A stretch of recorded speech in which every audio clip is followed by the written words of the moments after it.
All right, guys, we are back. Mark and Adam. Adam is back from his vacation, here to give you our Thursday night picks. Prime time, baby. We have the battle of the old timers, grumpy old men, Joe Flacco versus Aaron Rodgers. I'm sorry, I said Adam Rodgers mixing up with you. Let's jump into it. The Steelers are favored by 5.5 points, and the over/under is 42.5 points. Your boy Aaron Rodgers, he looking like he's having resurgent, looking like a little, not like the Green Bay Packer years, but he looks like he looks like he's better than he was for the Jets. You know what I mean? Yeah, he's looking good. They have a good balanced team. Their defense has been stepping up. Rodgers isn't, winning by himself, but he's playing well and he's not losing games. Exactly. And, the thing about the Steelers, I was not buying onto them just yet. Like, I was a little like, who do they have besides DK Metcalf?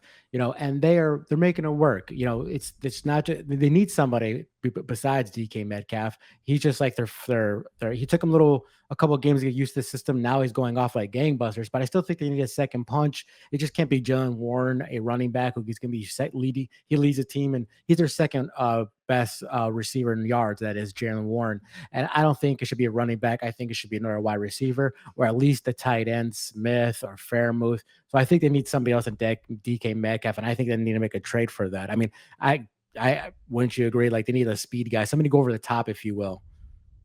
They do, and I haven't watched enough of their games to see what's up at tight end, but I know that Darnell Washington guy that they drafted, he's like a primarily a blocking tight end, but he's listed as their starter. So I don't know if they're just loading the box and trying to keep Rodgers safe, which he needs, but yeah, Right. any weapons would be great. Right. And, like I said, it's going well for them. And their defense is stepping it up too. Their defense is doing really great. Since the last three games, they are just killing it. I believe I saw a stat like they have like 14 sacks or like a little way more than that in the last three games. They sacked the Browns quarterback last week 6 times. So their defense is getting healthy. They're getting at the quarterback. Ramsey's getting a bit healthier. They got Negsmith or Hake Smith, that they got him back as well. Watt is looking like his old self. So they're a bit old on defense, but they're getting better. They're getting healthier and they're getting better. So good for them because I mean, when you guys saw when Rodgers on the Jets, when he had nobody with them or just a terrible franchise, leadership, you saw how bad he did. He goes to a different team, and now he's flourishing with the Steelers. So there you have it. But let's go back on. Let's just break down how they've been lately in the last few games. Rodgers hasn't been sacked that much. He's only been sacked 9 times. That's pretty good for 6 games going to the seventh game. So they're keeping him clean, which he needs. He is old. He can't run out of the pocket like he did the Green Bay Packers. So if you keep him clean, he still got that accuracy. Boom, he can get to the wide receivers. And I also want to mention why it's good that they're healthy because I mean it's good that Aaron Rodgers is staying clean and he's getting the ball to DK Metcalf because the Bengals, the team they're playing against, their defense ranks the near the bottom in QB. They're letting QB percentage and sacks, so they're not getting after the quarterback, the Bengals defense, and they're letting the opposing quarterbacks just complete a crap ton of their passes. So that just bodes well for a team like the Steelers, who have Rodgers, who could just wheel and deal it at will. It seems like a little more some tidbits here, and we'll get to the Bengals if there's anything positive to talk about them. The Steelers have covered 5 of their last 6 games against the Bengals. That's not so good. And the Bengals are 4-11 against the spread versus divisional opponents. So it's not boding well for the Bengals, man. It's like they have all these all-stars, and when you look at these stats and you're looking and like, man, do you think this is a team that has no players on their, like, no all-stars on their team? But they do. They have a great offense. I can't get around I mean, how do you explain the Bengals, man? It's like, are they gonna waste Joe Burrow's career? That people even like said he was like Peyton Manning, Joe Montana. Yeah, I mean, we talked about this in the beginning of the year that they were kind of a shit show. Bringing Flacco in did give them a little bit of life. The Packers let them hang around a little bit. I know, like to start the second half, I think they started with like an 11-minute drive where they were just dinking and dunking to Chase and Higgins, who both looked good with Flacco. So I think there are some signs of life on the offense, but defensively, they can't stop anybody. Anytime the Packers need to score, they got a touchdown. Um, I don't know. It's another lost season. They're going to be a little bit more competitive, but I don't know what signs of hope they have. Yeah, and yeah, let's just jump into that Packer game. The Packers, in the first half, uh, they outgained them, but 219 yards, but by almost 200 yards in the first half. Okay, in that first half, the Bengals again did not score touchdowns. The Bengals haven't scored a touchdown in the first half all season long. So what does that tell you? I know Joe Burrow's hurt, but you're telling me you can't get a touchdown with those weapons on your team, especially you got the arguably the best wide receiver in the game, you can't get one first half touchdown.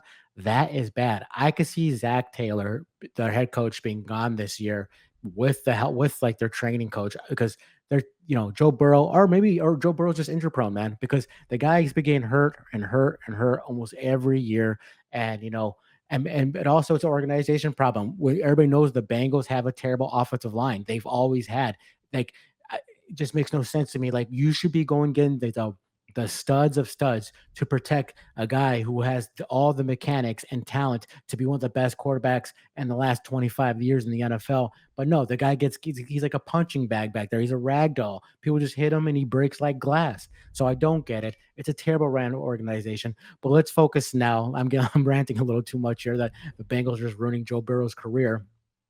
Um, they came off a loss against the Packers, but they did cover. I think that says more about the Packers. Like we'll jump about the Packers coming this week, but the Packers just tell my buddy here they have not covered in 4 straight games. So like the Packers are they're not covering games whatsoever. Like Adam said, they let the Bengals hang around. Joe Flacco didn't look too terrible. He had 2 touchdowns, no picks, 219 yards passing. That's more stable than Browning, who was a turnover machine, who was throwing, I think he had like 6, 7 interceptions and like 3 starts or something like that. It was terrible numbers. So that he is still miles ahead of Browning. So that's, not too bad. But their defense is still terrible. It's like, other than Hendrickson, who's also questionable for this game, he got hurt and he got pulled out of the game last week. So he's questionable for the hip injury. And their tight end, Jazetsky, he's also out for this game with a pectoral injury. So there's 2 weapons on each side of the ball that are hurt for this game, who might not play this game. Jazetsky is definitely not playing.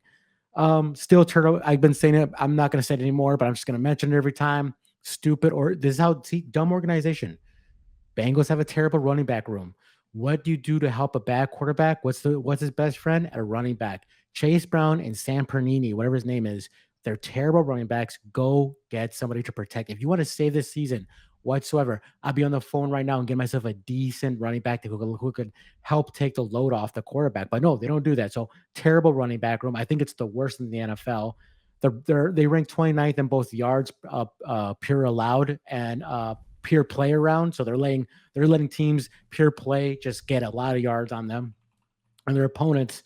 And they're the worst and third down conversions from. So their opponents their opponents have a high clip on converting their third down. So their defense is so terrible they let teams just convert third downs like it's going out of style. Sorry, kind of messed that up a little bit. And also they're 30th in red zone defense, man. So like, there's nothing to say about this. I think if they lose this game, which I would say wouldn't be out of the realm if they lose this game, that they might have to start selling parts. Like they already said before that Hendrickson, their star defensive player, they said that he wasn't like in their future plans. And there's no way they're going to give him 25 million, $30 million a year that he wants. So they might trade him. I don't know what else they can trade him. Who else is good on this team? Like I don't know what, but it seems what do they call it? The the ship is leaking, if you will. It's going down, and I feel like it's gonna kind of go half in the ocean after this game.